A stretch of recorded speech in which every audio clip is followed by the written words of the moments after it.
बिस्मिल्लाहिर्रहमानिर्रहीम। अस्सलाम वालेकुम। खुश रहें, आबाद रहें मेरे प्यारे प्यारे व्यूवर्स को मेरा प्यार भरा सलाम। और अगर आपने मेरे चैनल इजी फूड एस को सब्सक्राइब नहीं किया तो प्लीज़ कर लें। आप सबका बहुत शुक्रिया।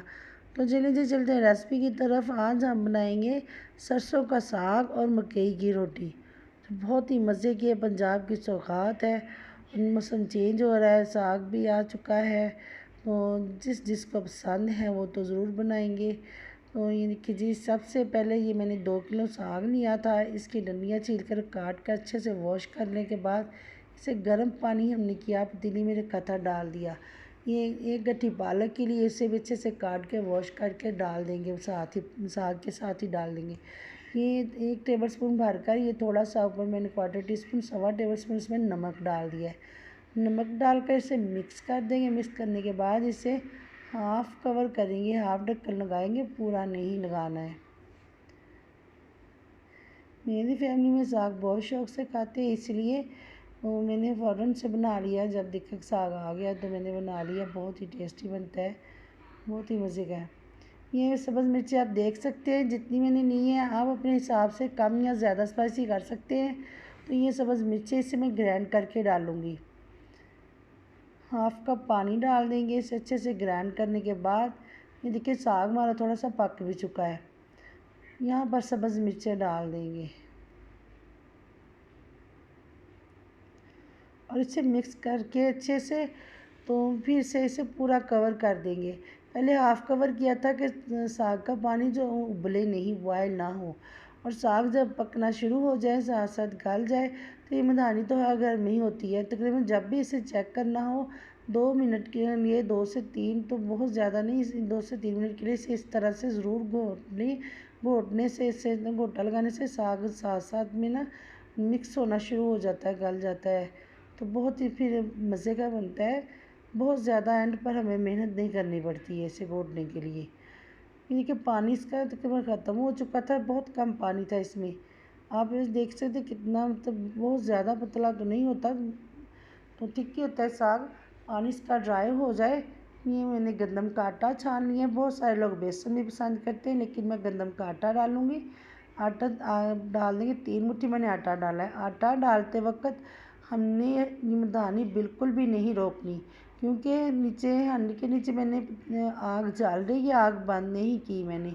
आग को हम लो कर देंगे, हल्की आंच पर से हम ये घोटा लगाएंगे, ताकि जो हमने आटा डाला है ना वो भी कच्चा नहीं रहे और बहुत ही मज़े का बने। बिल्कुल भी आप इसी तरह से आप लगाएंगे इसे घोटा, तो कहीं से भी ये कच्चा नहीं, मतलब साग तो पहले पक चुका है, तो ये आटा भी जो है ना कच्चापन इसका ख़त्म हो जाएगा। तो बहुत ही मज़े का बनकर तैयार होगा। जब तक हम इसे घोटा लगाएंगे आग नीचे जलती है, जलती रहने देंगे। ये देखिए जी, थोड़ा सा ये 1 सेकंड के लिए, मतलब 10 से 15 सेकंड के लिए इसे मैंने हैंड ब्लेंडर से इसे मैंने किया है, तो बीट कर लेंगे इसे। देखिए जी बहुत मज़ीद इसका मतलब मिक्स हो चुका है, बहुत ही प्यारा बन चुका है, आप देख सकते हैं। यहाँ पर एक कढ़ाई ले लिए, उसमें 1 कप ऑयल डालूँगी। ऑयल गर्म हो जाए तो यहाँ पर मैंने 1.5 टेबल स्पून डाल दिया लहसुन का पेस्ट। आप ये दौरी डंडे में जो कूट लेते हैं वो कूट के भी डाल सकते हैं। मेरे पास ये पेस्ट है तो मैं पेस्ट डाल रही हूँ। लहसुन की स्मेल ख़त्म हो जाए, कच्चापन ख़त्म हो जाए, बहुत प्यारी सी इसकी खुशबू आना शुरू हो जाए, तो ये डाल देंगे अदरक का पेस्ट। 2 टेबल स्पून मैंने अदरक का पेस्ट डाल दिया है। बहुत ज़्यादा हमें ब्राउन नहीं करना, बहुत ज़्यादा ब्राउन हो जाएगा तो साग में ये कड़वापन आएगा इसमें। तो ये देखिए नमक मिर्च मैंने चेक कर ली थी, ये जब हमने घोटा लगाया था उसके बाद, तो मिर्चें माशाल्लाह से बिल्कुल परफेक्ट ठीक थी मेरी। नमक थोड़ा सा मुझे कम लगा है, तो हाफ़ टी स्पून मैंने सिर्फ नमक ही डालना है। अगर आपको सुरख मिर्च पसंद हो या कम हो तो आप यहाँ पर डाल सकते हैं, कोई इशू नहीं है। मैंने सब्ज़ मिर्च डाली थी, वो मेरी बिल्कुल सही है, परफेक्ट है, इसलिए मैंने नहीं डाली है। बहुत सारे लोग होते हैं वो प्याज का तड़का भी लगाते हैं, मैं नहीं, हमें अपनी अपनी चॉइस होती है, आप लगा भी सकते हैं। साग में प्याज का तड़का लगाने से साग में थोड़ा सा मीठापन आ जाता है, तो वो अच्छा नहीं लगता। इससे यकीन करें, ये पसंद तो अपनी होती है ये, लेकिन जब लहसुन अदरक का तड़का लगाएंगे तो बहुत ही टेस्ट और करारा सा, जब साग जैसे होता है ना स्पाइसी सा, बहुत ही मज़े का बनता है। ये देखिए जी, आप देख सकते हैं जब हम प्याज सॉरी जब लहसुन अदरक डाला था, कच्चापन ख़त्म होने के बाद, फ्राई करने के बाद साग डाला। साग डाल अच्छे से इसे हमने पकाना है, मिक्सिंग करनी है। तो ये आधी प्याली मेरे पास ये धनिया कटा हुआ धनिया डाल देंगे, सब्ज़ धनिया। साग की तो जब तक साग पकता है तो घर में माशाल्लाह से बहुत ही मज़े की खुशबू आती है, और धनिया की तो अपनी खुशबू, अपना ही अलग टेस्ट होता है। तो ये देखिए जी, धनिया डाल के अच्छे से इसे और मज़ीद पकाएंगे, मिक्स करेंगे। बहुत ही मज़े का साग जो हमारा यहाँ पर बनकर रेडी हो चुका है। तो इसे हम करेंगे साइड पर। साग और साथ में मकई की रोटी ना हो तो ये हो ही नहीं सकता। ये देखिए जी, मैंने मकई का आटा छान लिया है। खुले बर्तन में आटा छान लेंगे। पानी जो हमने ना फुल बॉयल लेना है। पानी अगर हमारा फुल बॉयल डालेंगे तो बहुत अच्छी रोटी बनेगी, टूटेगी भी नहीं। ये पानी डालने के बाद इसे अच्छे से स्पून के साथ, ये देखिए चम्मच मैंने लिया है, हाथ से बिल्कुल भी नहीं करना क्योंकि पानी बहुत ज़्यादा गर्म है। ये चम्मच के साथ इसे मिक्स करेंगे। पानी जितना आप चाहे, बहुत ज़्यादा हमें नहीं करना, मतलब गूंदना नहीं है सारा इसी से। ये गंदम के आटे की तरह नहीं, इसका कुछ अलग तरीका होता है। पानी थोड़ा थोड़ा करके ऐड करेंगे। देखिए जी, मुट्ठी बनने लगी, हमने 2 हिस्सों में इसे डिवाइड कर लिया है। तो ये मुट्ठी बनने लगे। थोड़ा थोड़ा पानी डाल के, पानी में बाद में गर्म पानी, फुल बॉयल पानी डालने के बाद इसमें थोड़ा सा ठंडा पानी भी डाल देंगे। फिर इतना पानी मतलब गर्म होना चाहिए कि हाथ लग जाए पानी में, या हाथ से डाल रहे हैं ना, तो ये अच्छे से पानी इतना गर्म होना चाहिए, बहुत ज़्यादा नहीं। देखिए जी, इस तरह से आटे को मसलेंगे। जितना हम इसे गूँधेंगे इस तरह से, बहुत ही ये मुलायम और नरम हो जाएगा। इतना प्यारा आटा गूँधेगा कि रोटी बिल्कुल भी नहीं टूटेगी। और इस तरह गूँधने से, जितना हम गूँधेंगे ना, हमें फिर इसे रेस्ट देने की ज़रूरत नहीं पड़ेगी। ये गूँधने के बाद यहाँ पर हम पेड़ा निकाल लेंगे। बहुत अच्छा सा राउंड गोल शेप में इसे बनाएंगे। और साथ ये देखिए जी, हाथों पे थोड़ा सा पानी हमने ज़रूर लगाना है ताकि आटा जो है वो चिपके नहीं।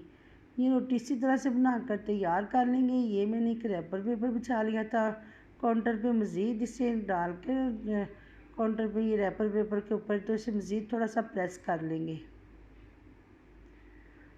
ये बिल्कुल मेरे सिंपल जो तरीका था ना, बहुत से तरीक़ों से बनती है रोटी, तो बिल्कुल जो पंजाबी स्टाइल में तरीका है, जो जिस तरह बनती है वही मैंने आपको बताया है। तो इंशाल्लाह से साग शुरू हो चुका है। जिस तरह से ये बनाना, पकाना, हर सारे तरीके आपके साथ ज़रूर शेयर करेंगे। ये देखिए जी, तवा मैंने लिया है, नॉन स्टिक ले लें, सादा ले लें। मैंने सादा तवा लिया है जिसमें हम गंदम की रोज़ाना रूटीन वाइज रोटी बनाते हैं। तो इसमें थोड़ा सा मक्खन से ग्रीस करेंगे। ग्रीस करने के बाद ये रोटी डाल देंगे। रोटी हमारी हाफ़ पक जाए तो उस पर मक्खन लगा देंगे। देख सकते हैं कैसे धुएँ निकल रहे हैं, तो कितनी प्यारी खुशबू आ रही है। साग पक रहा हो तो कितने मतलब बर्दाश्त करके बना रहे हैं, फटाफट तैयार हो जाए तो खाएं, यकीन करें बहुत ही मज़े का है। कोई कोई भी सब्ज़ी हो, चिकन हो, कुछ भी हो, दिल भर जाता है। बच्चे भी, फैमिली वाले तंग आ जाते हैं इनसे 2 दफ़ा खाने के बाद। लेकिन ये ऐसी चीज़ है अल्लाह पाक ने बनाई, जितनी दफ़ा मर्ज़ी बना रहे, 2 दिन का भी पड़ा खाया जाता है। तो वरना ये होता है कि रोज़ाना माशाल्लाह से ये होता है कि फ़्रेश खाना बनकर तैयार हो। ये वहाँ जैसा मतलब खाना है कि 2 दिन भी, दूसरे दिन भी खाया जाता है। ये देखिए जी, इसी तरह सारी रोटियाँ बनाकर हम तैयार करेंगे। यहाँ पर आप स्पून से भी, जो मैं चम्मच आपको दिखाया था जिससे हम आटा मिक्स कर रहे थे, उससे भी हम ये कर सकते हैं, इसे पलट सकते हैं। ये रोटी हमारी हाफ़ पक जाए, यानी कि इस पर मक्खन लगाएंगे। बहुत ज़्यादा कच्ची रोटी पे घी या मक्खन आप ना लगाइएगा, फिर बहुत ज़्यादा ऑयली हो जाती है। ये देखिए जी, रोटियाँ माशाल्लाह से बनकर तैयार हैं। साग में डालेंगे मक्खन, गर्मा गर्म इसे सर्व करेंगे। बहुत ही मज़े का, जिन जिन को पसंद है ज़रूर ट्राई करें। वीडियो मेरी पसंद आए फैमिली फ्रेंड में शेयर कीजिएगा। मेरे चैनल इजी फूड रेसिपीज़ को सब्सक्राइब करना ना भूलिएगा, और अपना बहुत ख्याल रखिएगा, दुआओं में याद रखिएगा। अल्लाह हाफिज़।